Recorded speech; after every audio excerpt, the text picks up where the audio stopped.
एक कहानी मिलती है, एक पिताजी बीमार पड़ गए और बीमार पड़े पिताजी, बहू ने कह दिया तुम्हारे पिताजी को बहुत खांसी चलती है, बच्चों को पढ़ने में तकलीफ होती है, इनको बाहर जो कमरा है माली वाला चौकीदार का कमरा है उसमें ठहरा दो।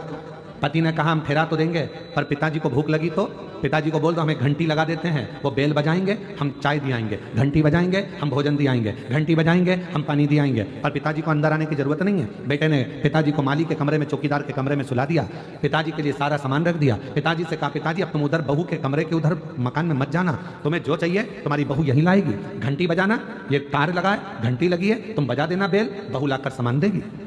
ठीक है, पिताजी ने जाना बंद कर दिया।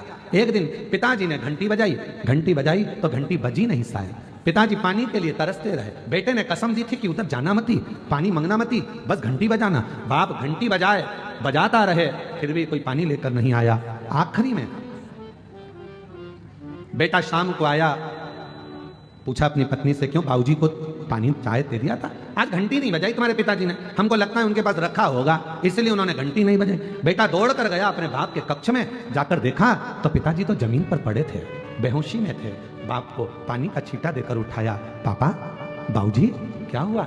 बेटा आज मुझे लगता है घंटी के तार को ऊंदरा ने चूहे ने कतर दिया, घंटी बजती नहीं है। बस इतना कहा, बेटा पानी पिलाता उससे पहले बाप मर गया।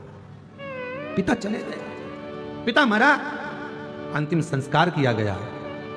10वें के पहले घर की सफाई होने लगी, सब साफ करने लगे घर को। घर में 2 छोटे बच्चे थे जिनकी उम्र थी 8 साल और 12 साल। दोनों बच्चों ने, माँ सफाई कर रही थी, पिता सफाई कर रहे थे घर की, और छोटे छोटे बच्चों ने, एक ने घंटी को जेब में रख लिया, एक ने घंटी के तार को अपनी जेब में रख लिया। इतने में माँ ने चिल्लाकर पूछा क्या कर रहे हो, ये घंटियां जेब में क्यों रख रहे हो?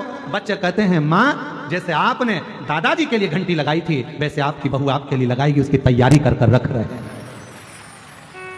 हम उसकी तैयारी कर रहे हैं, जैसा कर्म करोगे वैसा भोगना पड़ेगा।